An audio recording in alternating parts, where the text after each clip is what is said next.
All right, we are live. Awesome. Welcome, everyone, to our Roadmap to Success, our webinar on creating an efficient mobile vet service. We are super excited to have our special guests for today. I'm going to let them introduce themselves. Let's start with Eyal. Can you give us a little bit about yourself? Yeah, absolutely. So excited to be here with everyone. My name is Eyal Zukovsky. I'm the CEO and one of the co-founders of Kumba, and glad to be here. Thanks for hosting this. Awesome. Now you, Dr. Doug, let's hear about you. You are the star. I don't know about that, but I'm Dr. Douglas Cifranick, Dr. Douglas Dean on some other socials. I am the founding veterinarian and owner of WoofDoctor on Wheels, a mobile practice here in Beaufort, South Carolina. For those of you familiar with Hilton Head, kind of tucked in the little southeast corner there on as far as we can get on the coast. Well, thank you both for being with us today. So without further ado, I kind of want to jump into it because I know that you have a ton of information to kind of cover, Dr. Doug, but let's start at the beginning. Walk me through your process. What made you start to want to open a mobile practice?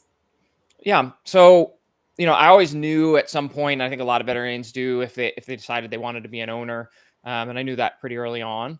And always told myself there was kind of an age range or a range in my career that I thought I'd maybe be prepared for that, have enough clinical experience, enough confidence to be able to go out on my own. And you never really know when that is. And you take your best guess. And I was diagnosed with cancer back in 2018, had some surgeries and things, thought they got rid of it. They didn't. Back in 2019, ended up going through chemotherapy. And this was all while I was running a brick and mortar practice. And that's why I actually had moved down to South Carolina, was to run that practice. So as that was happening, I kind of separated with that group in February of 2020, and obviously beginning of COVID, I had made the determination at that point. Well, I was gonna go out on my own. I was in the range. That was where I thought I should be. It seemed like a good opportunity. Sometimes these decisions maybe get made for you a little bit, and you got to make the best of them. And so during that period of time, obviously the way that veterinary medicine was going was challenging. It was new. Brick and mortar practices were in a really challenging spot. They weren't maybe the ideal situation that vets wanted to be in, that clients wanted to experience. And so I'd always envisioned the way I was going to do things as a brick and mortar, and that I would open a brick and mortar practice. But at that time, it just didn't feel right. And so I started exploring what else was out there. What else could I do? How else could I do this? And came up with the mobile experience. I grew up in the large animal world.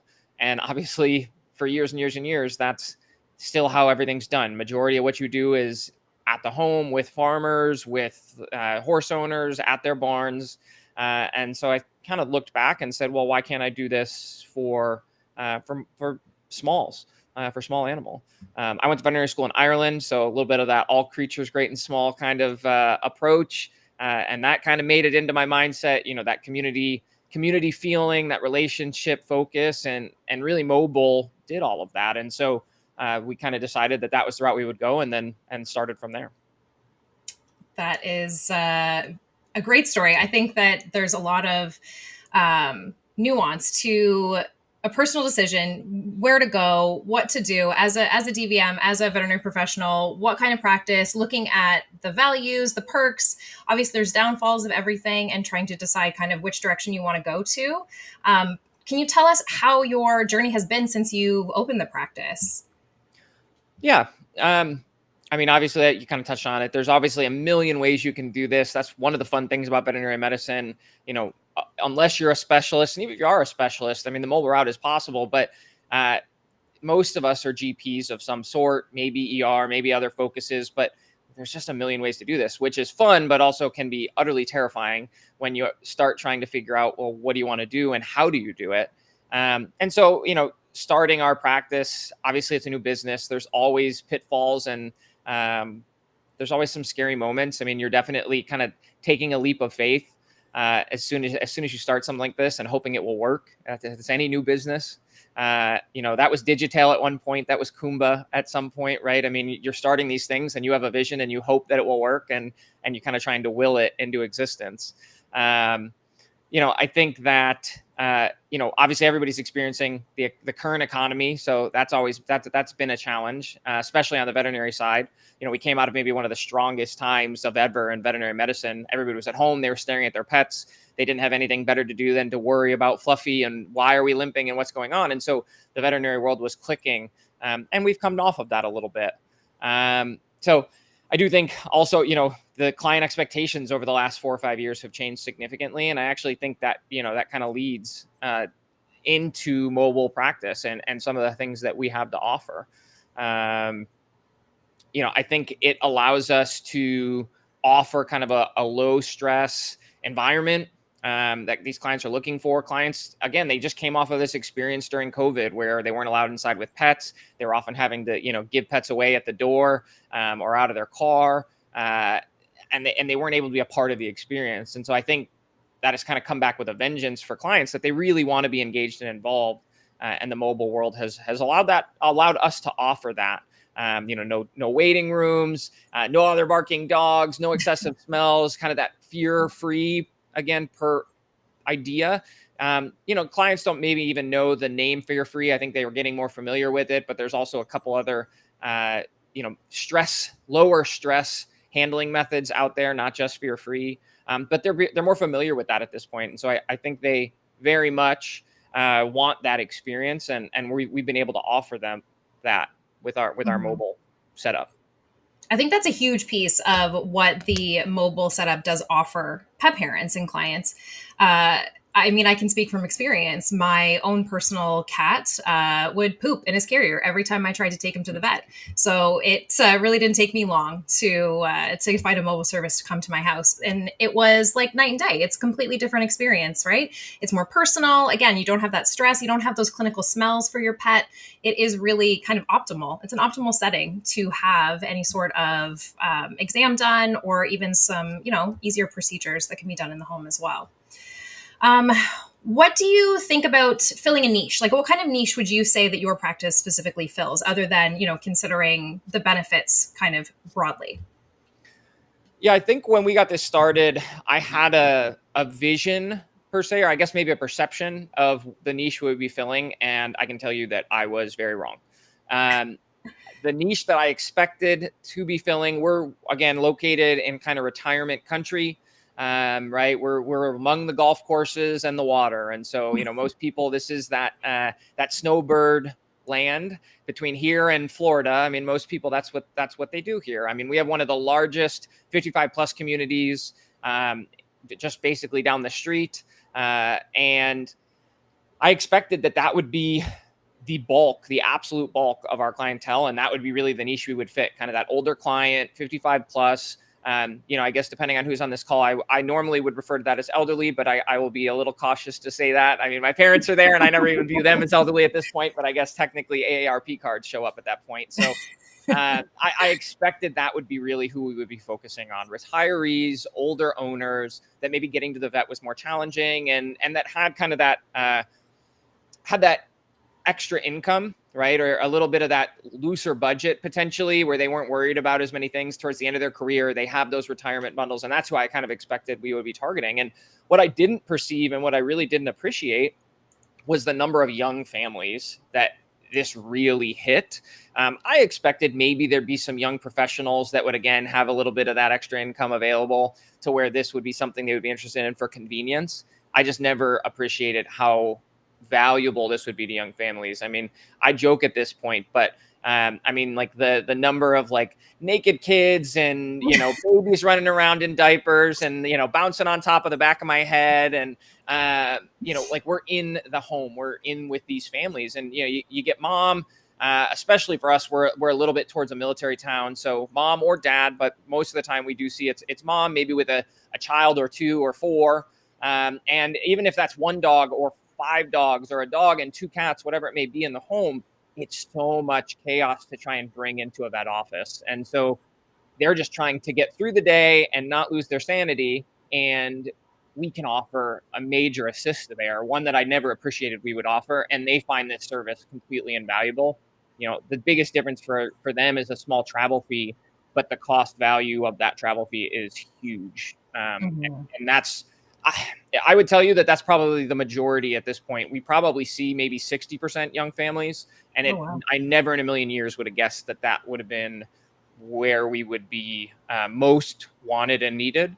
And we see a ton of our older clients as well, older dogs, and those situations fit where they need us in those moments towards end of life, or again, older clients. But the young families is a niche I never expected, and one that we fill significantly.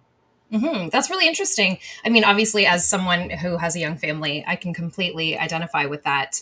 But I would have immediately thought that you would be servicing mostly, again, yes, people with mobility issues, maybe people that have limitations that aren't able to get out to the clinic, things like that. Or even, I mean, coming from working at Emerge, I always would remember people calling with a large breed dog that was down, was having mobility issues themselves, and they weren't actually able to physically get the animal to the clinic. So there's a lot of instances where you would automatically assume, yes, of course, mobile practice would be ideal for these situations. But then, like you said, that perception of value for that young family that's busy, that has to wrangle all the kids and has other things going on in their life, to be able to have the vet come to the house and see their pet right there, there's definitely value for that, for sure. Okay, so I want to start talking about specifics, the nitty gritty. So, what key considerations do you kind of have to take into concern when opening a mobile vet practice? I think the first one on our list is tech stack, because obviously we're a tech forward kind of thinking company, and we love using technology to support the work that you do. So, can you tell me a bit about kind of what your tech stack was, and maybe if you had something that you didn't think you needed that you did, or something that you did think you need that you actually didn't? Yeah, for sure. Yeah, so I think obviously starting a business, you're going to have to go through, LLCs and all the actual paperwork and that insurances, and there's plenty there. And for anybody who's got questions on that, we can definitely chat after as well. But there's a million thoughts that go into that and considerations, but we didn't want to go into too much detail there. So, after you get through that process, the next stage is the foundation, right, of the practice itself, not just the paperwork and the legalese, but the actual foundation of the practice. And so for us, that started with a practice management software, right, a PIMS, and trying to find the one that fit us and that matched us in the best way possible. And there's a lot of them out there. At this point, the offerings are significant, and you've got to find a group that fits your personality, one that accomplishes your needs and your tasks, and maybe accomplishes needs and tasks that you don't even know about or think on the horizon. And for me, conversations were key, and who I wanted to work with, and who was going to be an open partner, and who was going to really try to help me succeed. Obviously, I decided on Digitails. I actually would be, I guess, considered an OG at this point on Definitely. Digitails, starting that back we were early 2020.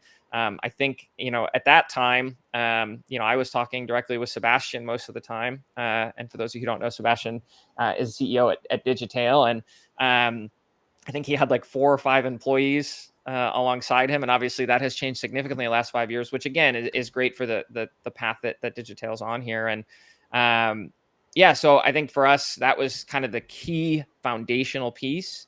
And then things started to grow from there, and what we needed to be looking at.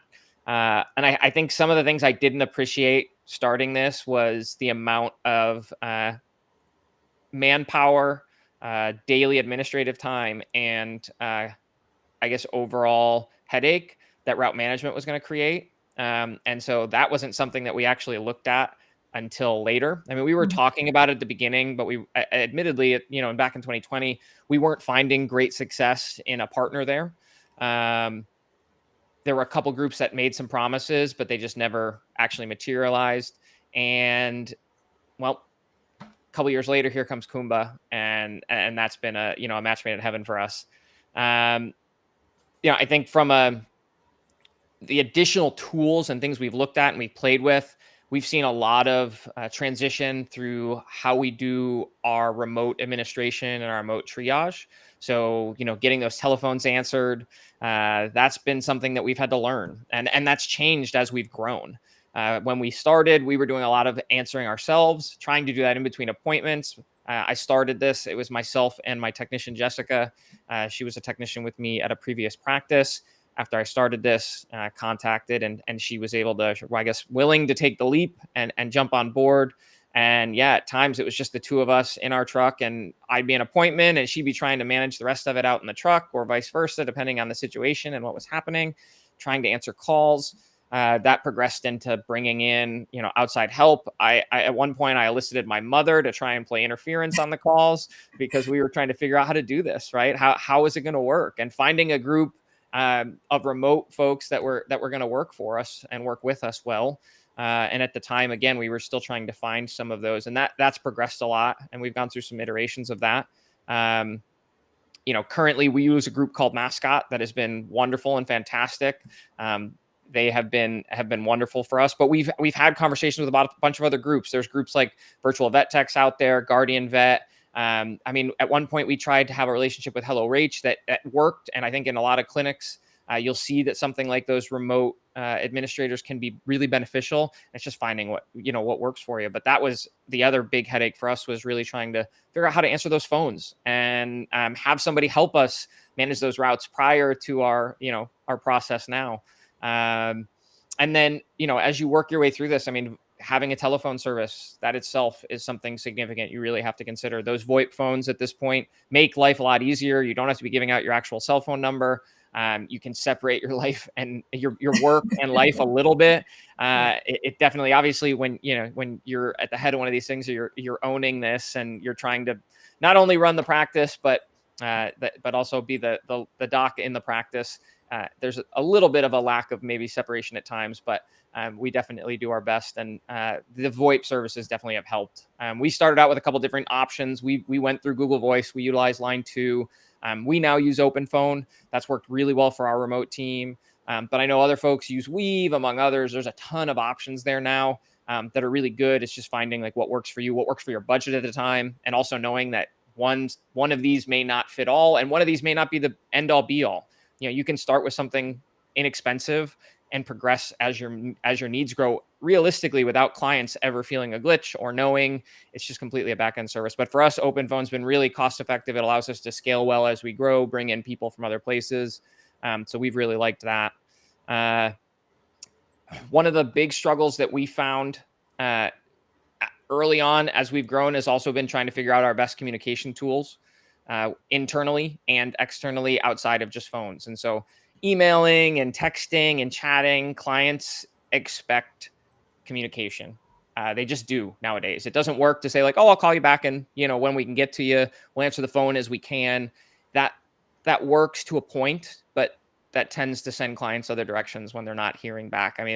Unfortunately, in today's world, the attention span of most people in general, we're all guilty of it. I know I am at times as well. It is short.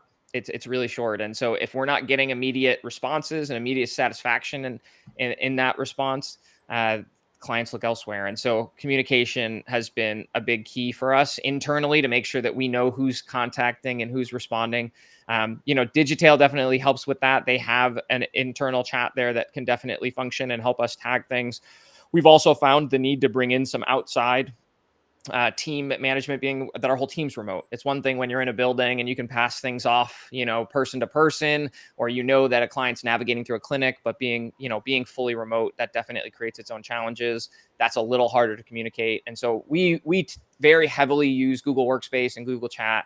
It's allowed us to really put our stamp on that, but we use tools like Asana, and I know we've dabbled with Slack and some other things as well, but really the Google Workspace has really been our champion there, and it's been really a cost-effective for us. But again, that also is a little bit of a feel depending on the group and also what they're already familiar with.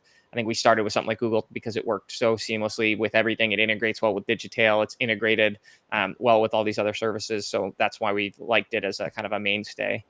And then you start getting into, how do we, after appointments, how are we getting clients what they need? So does that mean, that we're buying product and keeping it on our trucks? Does that mean that we're sending clients to remote pharmacies? How do we work that? We have a storefront currently through Covetrus, but we're open and we're actually actively looking at other possibilities in regards to online storefronts. I mean, there's so many good options now at this point, and there's so many better options than when we maybe started. At this point, VetSource, you have Blue Rabbit. You're going to have, there's a group called Koala that we've been talking to that has been in the human space prior and has made their way over.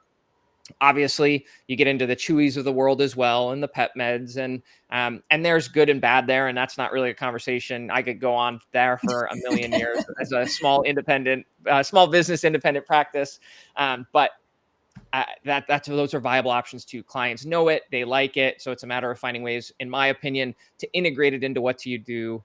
Not to create it as some big pariah at this point. Client, it's going to be there, and how can we do that? So.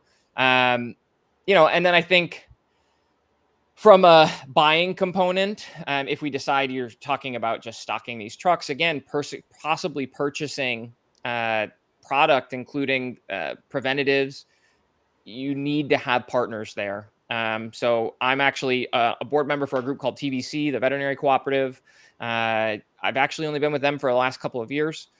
They were a relationship that we formed at VMX, at one of the big vet conferences. And as I really jumped in with them and dove in, they give an independent practice. They give practices like us, maybe even aspiring practices, to grow really a footing that competes a little more with the corporate groups. It gives us a bigger voice. And so for us, that's been really critical and really useful. And we're able to utilize them and things like, Vet Cove or some of your management, inventory management services to really help there. And then kind of the last two things on the consideration side, you've got to make sure that we've got some form of credit card processing. We are actually utilizing a Digital direct integrated credit card processing that has been wonderful and fantastic. We switched over to that as that opened up this year. That's been really easy. And that with Digital integrating directly into QuickBooks, that makes life really simple. My bookkeepers love it. And that's been really nice. And then the last thing is, obviously, when we're at these appointments, we often are going to draw samples. We're going to draw maybe cytologies or histopathologies or whatever it may be, skin scrapes, blood work, and you've got to have a lab partner. We do have the ability to do some internal lab work on our truck. We currently run an Abaxis system. It's pretty hardy for what we need. We've looked at IDEX. We've looked at Abaxis. I would tell you, if I was going to do this again, and if they had been out when I started this, that Microvet Diagnostics probably would be on my truck right now. But we may be looking at that at some point. I know that's got some integrations happening with Digital as well. But they are the send out component. You're right now either looking at LE, typically IDEX or Antec. All have their positives, all have their downfalls. We probably use IDEX the least at the moment. We probably use LE by far the most at the moment. They've kind of fit more of the way we like to run our relationships, smaller groups, a little more personable, and that tends to be something that we like, and they've had a really good relationship with us. So, but I mean, that's a really brief run through of all the kind of tech stack that we consider. Again, practice management, route management, that remote admin triage, your telephone services, how we internally communicate as a team, those kind of online pharmacy storefronts, how we do some of our accounting, how we do some of our credit card processing, how we buy our supplies. And then, your laboratory is key. And it's really consolidated. And again, I'm happy to expand on some of this stuff with folks afterwards too, if they have questions, but it's a lot to process. Tech stack, it's a big part, especially in the modern world. It's a big part. We're not on paper anymore. No. We're not sending in paper order forms. Clients expect things quick. We need to be efficient. Our margins as an industry have shrunk compared to what we were in the past, and efficiency is kind of the king here. Mm-hmm. I feel like you're absolutely right. There is a lot to kind of cover when you're talking about a tech stack for a mobile practice. So maybe I see a guest blog coming on the Digital blog by Dr. C. But let's move on. We've got lots to cover, and I want to get into equipment. So what is a must-have in your truck? So I think you look at must-haves in two ways, right? I have must-haves now that I did not have when we started this, right? You can start this. The benefit of mobile is that this can essentially be started as small as you want, right? Or as large as you want. I think the must-haves, I mean, realistically, it's like every veterinarian is going to have their knowledge and expertise first and foremost. That's the critical component here, right? And we can't downplay that. And I think everybody needs to remember when they're thinking of jumping in or doing this, like that is key. And then we build our practice from there, right? What do we like? What do we want to do? And so that's going to be different for everybody. I think something like this is, again, creatable for anybody and scalable for anybody. But I think the key things you have to have, again, your knowledge and expertise. You got to have a stethoscope. You got to have an otoscope, an ophthalmoscope, some form of cooler or freezer that you can maybe toss in a car, and a scale, right? Break it down to that. Outside of some hospital supplies, that's really like the bare bones, what you have to do this on a day-to-day basis. And then everything else from there truly becomes optional based on how you want to work and how you want to practice. When we started this, I knew that I wanted to run this as a full-fledged general practice with as few limitations as I possibly could. So, I know being mobile that I can't be a great emergency vet. I could be an hour from a client. At that point, it doesn't make sense, right? We're not an ambulance. And I think there's sometimes a misconception there with clients that we've had to educate on, but we wanted to be that GP, and ER and hospitalization are the two things we don't do well. I talk to my clients about it every time we have an interaction with them or an introduction with a new client, when they ask, well, how do you work, with us comparative to our old vet? And those are the two things that I'm just very upfront about. But because we want to be a full-fledged GP and do as much that we can for them, for us, that included x-rays, that included a full truck. We have a Laboit. There's 2 or 3 different options out there. At the time, they were kind of the top option for me and what we wanted to do. But there's a few great options depending also what coast you're on, where you're at, what's custom. Yeah, I mean, you can see it looks like Heather's bringing up some photos of our truck, which is great. We have full lab setup, full surgery suite, a dental table. We have a full X-ray unit. We have a point of care ultrasound. For us, we have a second team. So they've got a full ultrasound setup.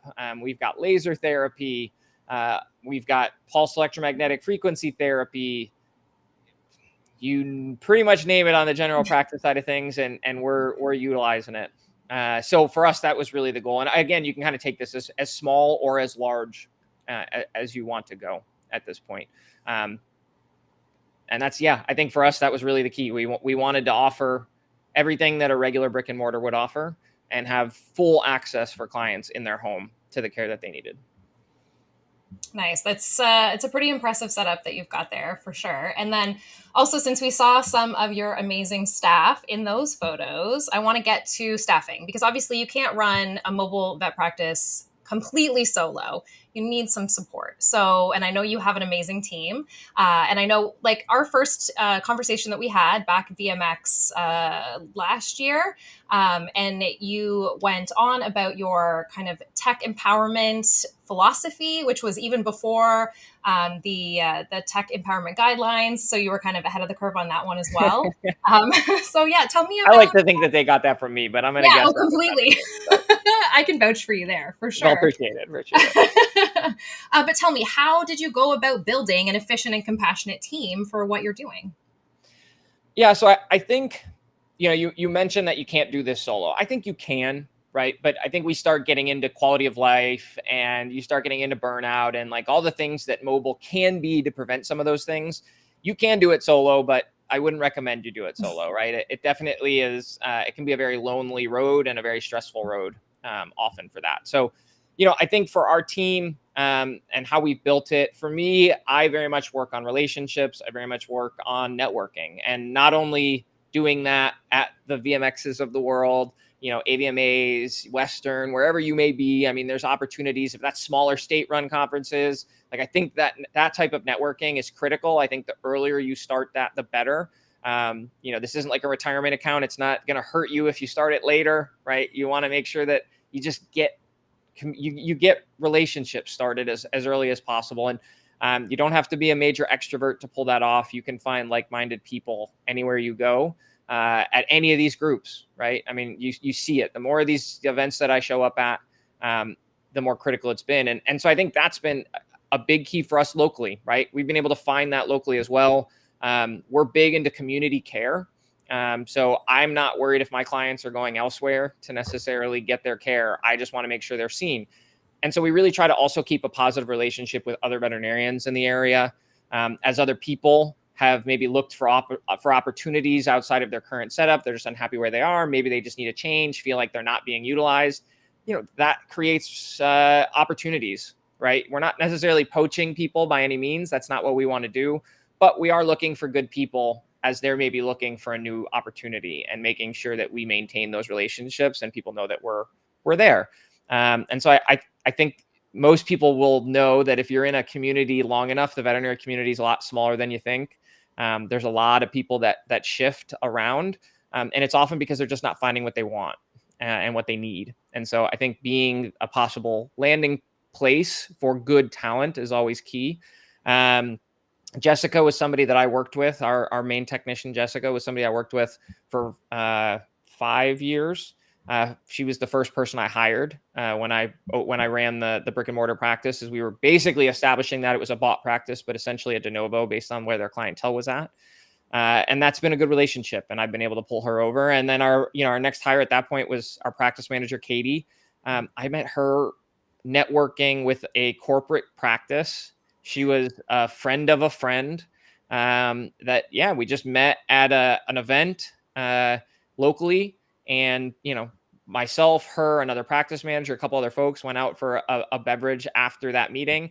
We sat down as a group, started chatting. And 2 years later, she called me out of the blue and said, actually, she called a friend of mine who she knew and said, "Hey, do you think he's hiring? Do you think you'd have any interest?" Before she had even left her group. And we started a conversation, and there we are, right? We've utilized Indeed. We've utilized other services as well as our teams have gotten bigger. But I think those kind of key members early on, when we're really looking to even take a leap, like, hey, can we afford to bring somebody on? Can we not? When it's a little bit in the scary phase that we talked about, it was all about relationships. And I think that's been the key. It's still something that we navigate now. It's not just professional. It's also, we manage to maintain the personal as well. Mm-hmm. I think that's really important. I mean, obviously the fact that, not everyone is suited to certain types of practices or certain positions. So the wonderful thing about vet med is that there are positions like this where if you are finding yourself, being burnt out or not fully engaged, not fully getting the rewards that you want out of your position, that there's always kind of some wiggle room somewhere else to go. And finding places that are supportive, empowering, that really want to see you succeed. And also what you do is really support growth. Growth of your own business and growth of your team members and their skill set and their abilities and what they can do in the industry. So I think that's great. Obviously, I'm a big fan of the tech empowerment philosophy that you've got. As we all should be. Yes. Yeah, for sure. So next up, I kind of want to get into marketing and client base. I think they kind of overlap. So Yeah, sure.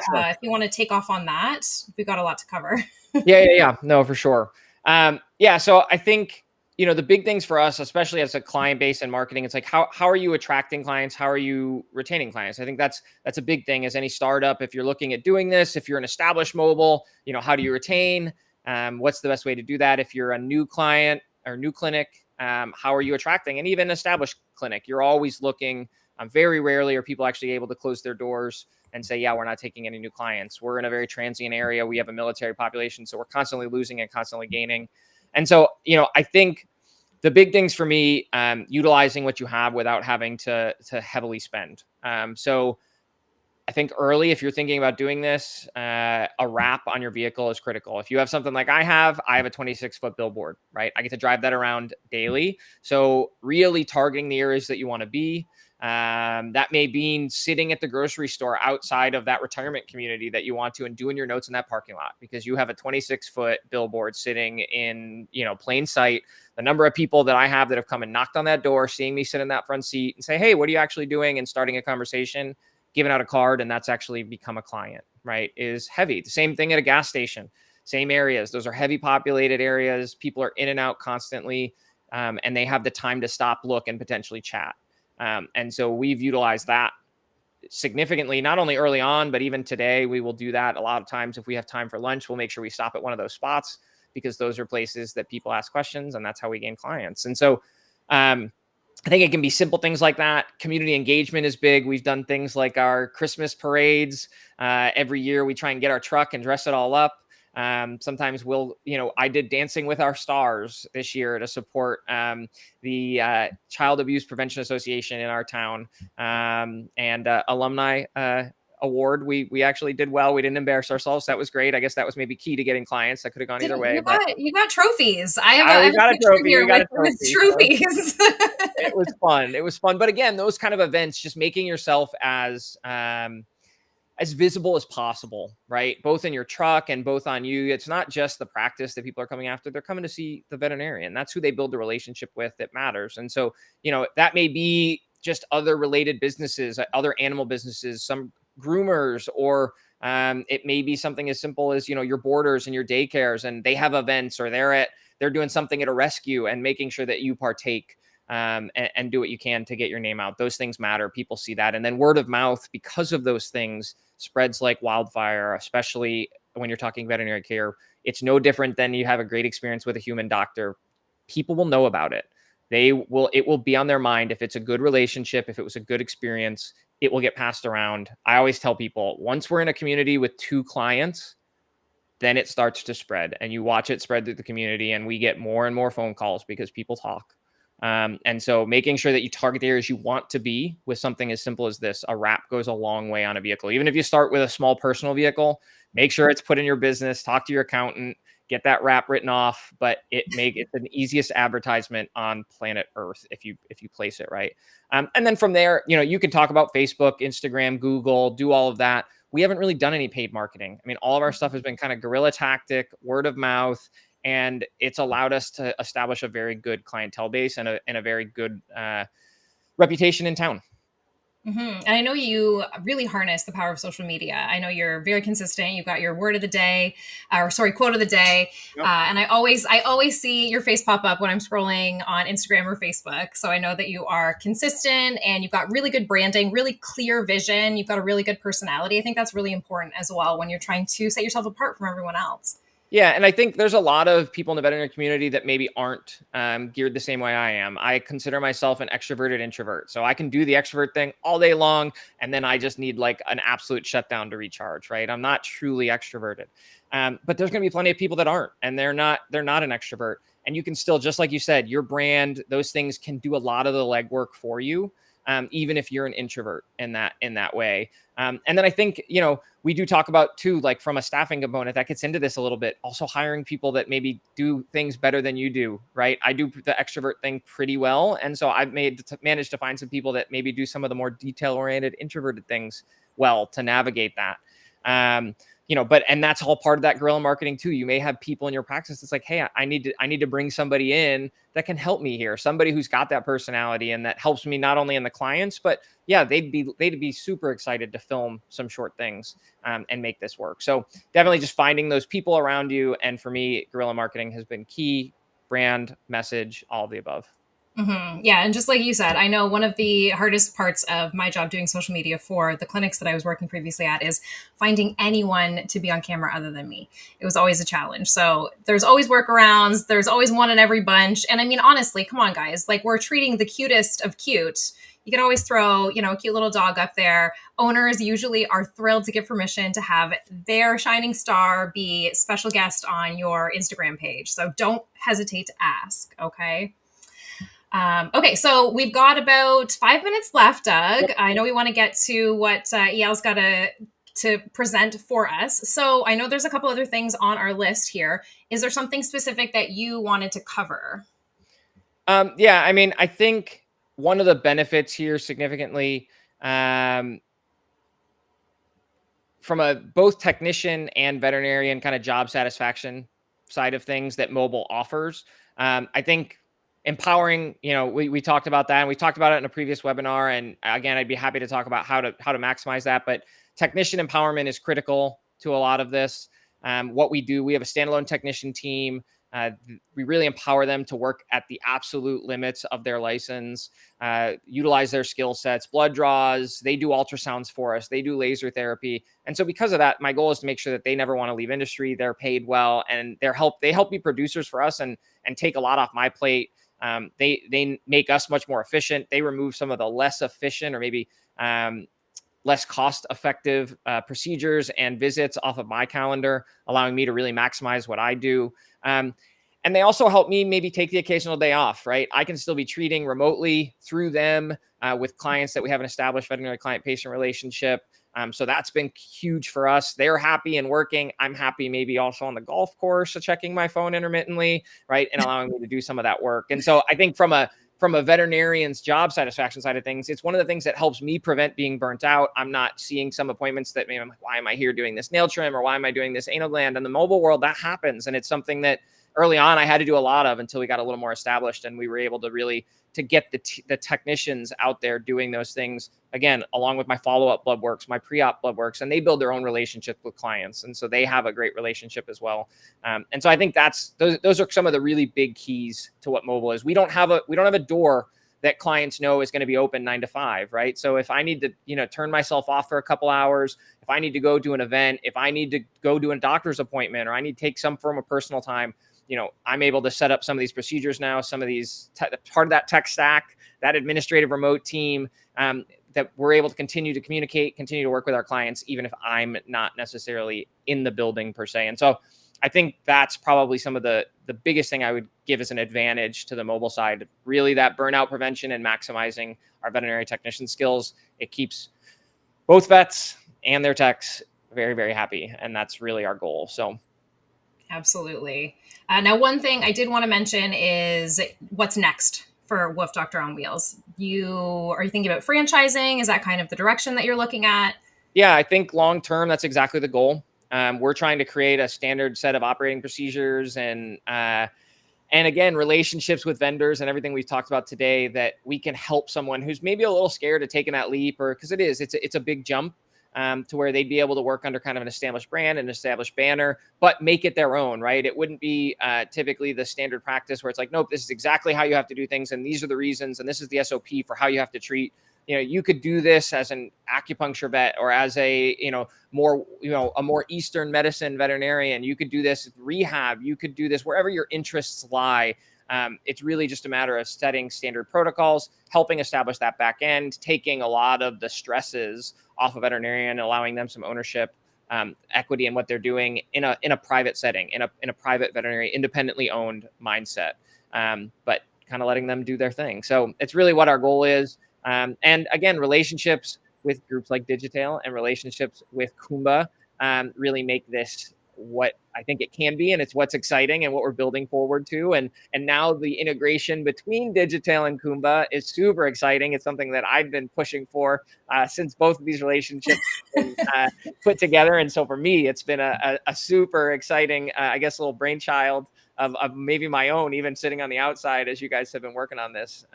It's been really critical between the AI that Digitail is offering me and allowing me to do all my notes, through voice, and Tails helping me take care of so much off my plate. And then between Kumba and now being able to, route manage for me and put that on my calendar, keep my clients updated, keep them throughout the day, not only days before, but throughout the day as we're coming. It's been, that's part of this relationship that, maybe makes that franchise a possibility someday. So we'll see.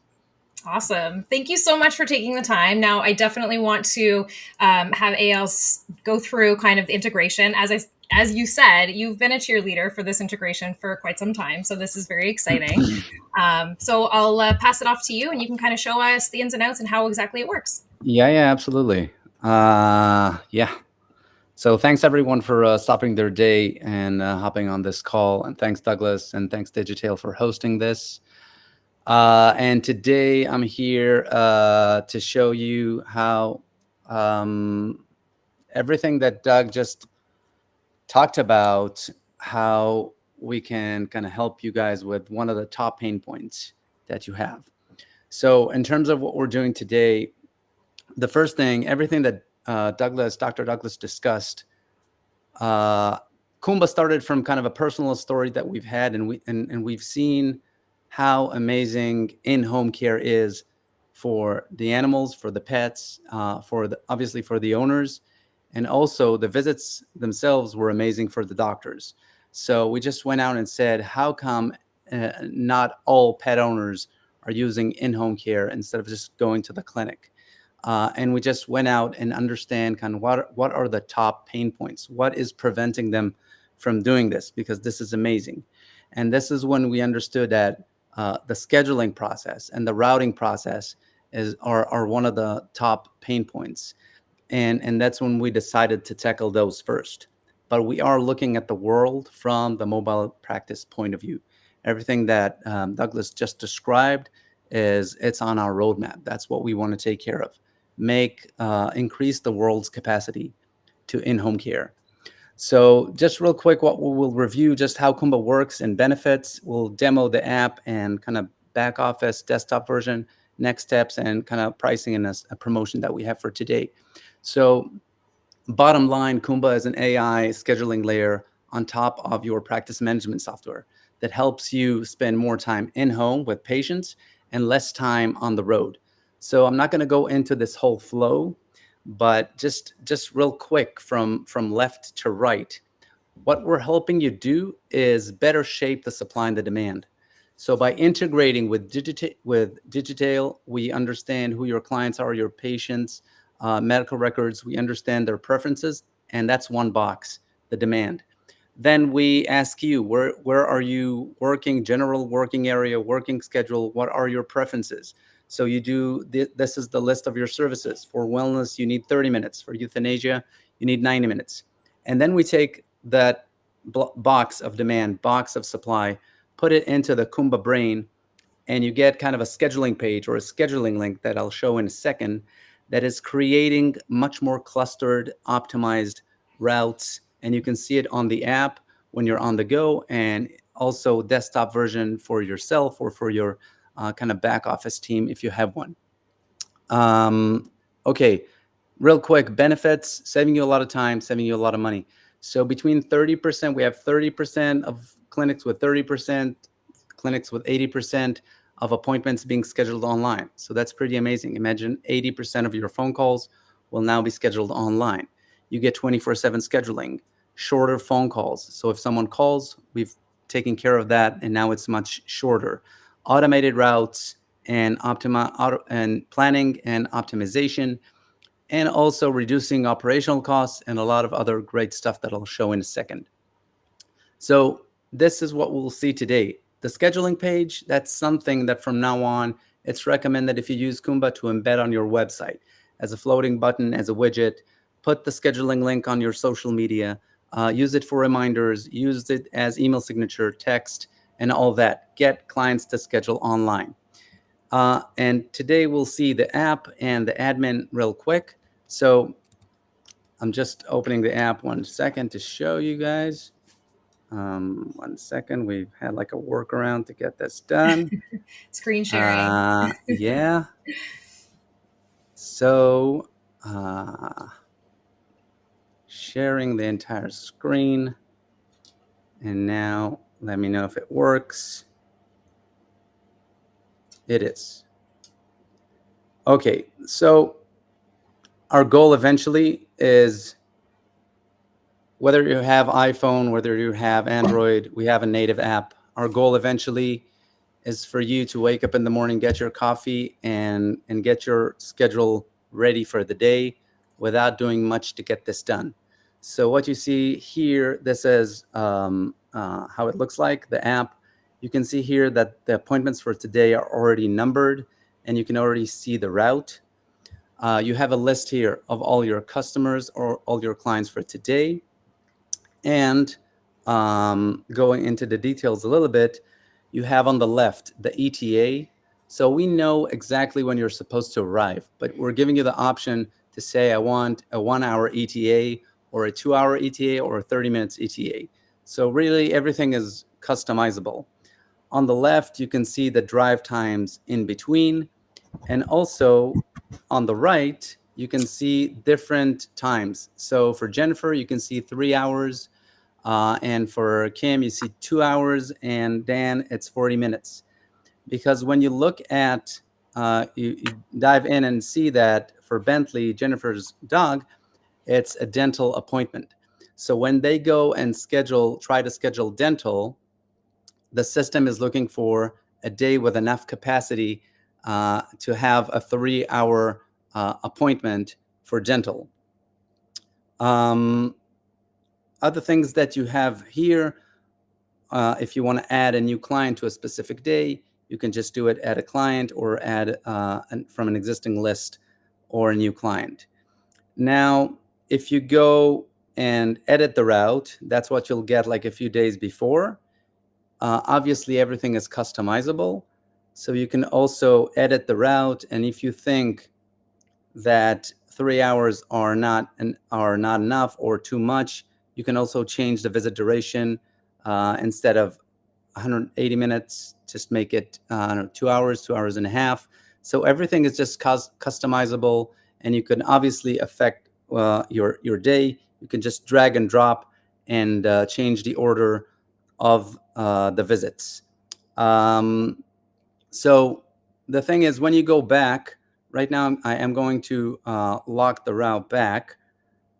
And you can see all the ETAs were already sent to customers. So we're sending them like a week before, letting them know that you're coming, a day before, letting them know and giving them an accurate ETA. So when you start your day, you just click Start Route. By the way, it's important to say everything was integrated into Digital. So everything also appears on the Digital calendar. But when you hit Start Route, this is the first thing that you'll see. So because of location issues, you're not seeing the real-time ETA. But we're kind of comparing between the original ETA and the current ETA. And then it's colored in green if you're on time. Hurry up. You kind of ahead of time. It just lets you know. And this is a message that you can customize the way you want to with some parameters. And it shows up here, but you're also able to kind of edit it and add like last minute comments. When you click OK, then the first customer is being notified that you're on your way. Another great benefit is for either for family members, your team members, they can have visibility to where you are. So if someone's calling, then they can always say he or she are on their way, and they just know where you are. When you get to the appointment or before, you can just navigate directly to your customer real easily, view some of the medical files that you have on Digital, and have a no-show option. And when you start your visit, I'm going to do this real quick. You can also set up other things that I'm not going to go into. But when you start and save your visit, it just shows you the next client. When you click on those arrows, you will see the real-time ETA to each of the customers that you still have today. So you might want to select a different client for different reasons. And also same interface as we've done before. You can also customize the text message. Another interesting thing that I want to show in the app is you have your client list over here. So you can either search by phone number, search by pet name, basically whatever you want. So whether someone is calling you, whether you're in the appointment and you want to schedule the next one. So we're just giving you the option to say, I want to schedule a new appointment. And then what it does, it goes and it searches your future routes. And then it tells you, okay, this option is the best because it's adding 0.6 miles to your route in just 2 minutes. So you can see here on the map view that it just says the orange one is kind of the candidate appointment, and the green ones are already scheduled appointments. So you can just, I'm going to show this in the desktop as well, but this is relatively very simple, making scheduling appointments also easy. Okay, so just real quick, I'll show the admin version. So admin version is this one. And you can see here on the left, you got a menu. You have your schedule here. that you can see various caregivers, and when you click on it, you get more information. Over here, you got clients that you can do a whole bunch of stuff and filter with your clients. Number of caregivers. So each caregiver has their own profile where they can set up their own schedule if they want to, their own services, and kind of select and have some level of control over their schedule. Now, what I want to show here is the appointment manager. So this is basically what we've just seen, same doctor as we've seen in the app. What you have here is your full day, drive time in between. You can click on each appointment, and between kind of the back office team, if you have one, to the doctor, they're like private appointments that clients will never see. And it's kind of a communication tool between the back office team and the doctors or technicians. And over here, obviously, what you can do, you can add more pets in, add medical records. You can refer an appointment from Dr. A to Dr. B very easily. Cancel the appointment, visit duration, edit the ETA, everything that you can do in the app. Also, over here, you have kind of an overview. I'm just going to zoom in for a second. You have kind of an overview of your day. So you can see kind of the total distance, and you can understand your capacity for that day. So you can see it's a bit over capacity, like 6%, 29 minutes. So you're en route for an hour and in appointments for 450 minutes. And you have 5 households with 8 pets. Now, when you're trying to schedule an appointment, we're also making the phone calls shorter. So imagine getting a call. Now you just have to either click a phone number, add a new client or an existing client. And just same as we did in the app, you're going to see the best options. So I'm going to zoom in here for just a second. So you'll be able to see that the admin is able to compare between different caregivers. So you can see that Mike has this option for scheduling. It's adding 0 miles and 0 minutes, but he's at 28% capacity left. Emily has 51% capacity, and eventually you want to balance between appointments. So kind of the back office team is able to do that. Here you have kind of smart scheduling option, but also kind of calendar view. So you can basically just select whatever date you really want. Another thing that the admin can do that clients can't do online is say, show me days that are already full. So you can see here that despite the fact that Emily is 6% over capacity, it is definitely an option to schedule maybe a wellness appointment for that day. And that's stuff that only the admin has. Okay, so real quick, just going back to the presentation. This is okay. This is how it looks like real quick from the owner's point of view. You can see that it takes like a second to schedule.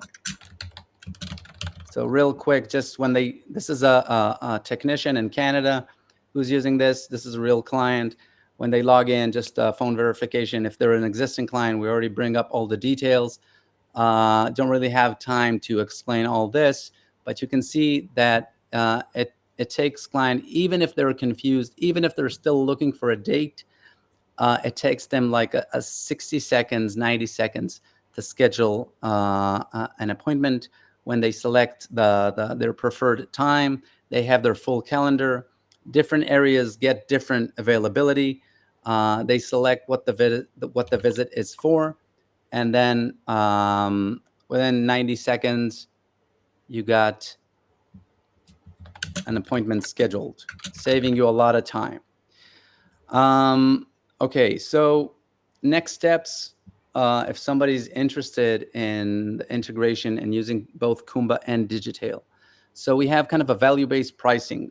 As I said, this is how we see the world. This is our goal, helping mobile caregivers grow their business and manage their business. And that's why we have a value-based pricing model.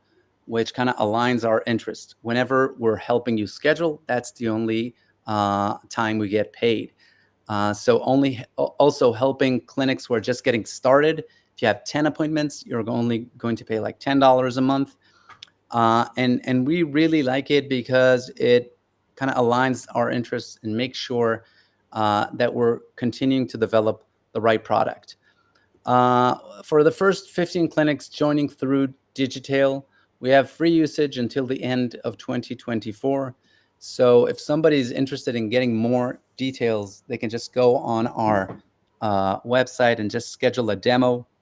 We know mobile caregivers are busy, and it's kind of a conflict, because we will save you time, so you'll have time to kind of schedule a demo. So if somebody's interested, just go ahead and schedule that demo. And I think working with Douglas and all of our clinics, we are kind of a product-led growth company. So we want to make sure that our clients are very, very happy. And that's why, for those who want it, we are working very closely with all of our clinics who are currently using Kumba, getting their feedback almost on a daily basis. For those who want it, we're not being too pushy, to make sure that we're building something that you will that the look and feel and the functionality will serve you and help you grow your business. Yeah. Awesome. Thank you so much, Eyal. That's time. We did have some questions in the chat. So what I'm going to do is I'm going to get you guys to kind of hang on for another couple minutes after we go off of live, and we'll get those questions answered.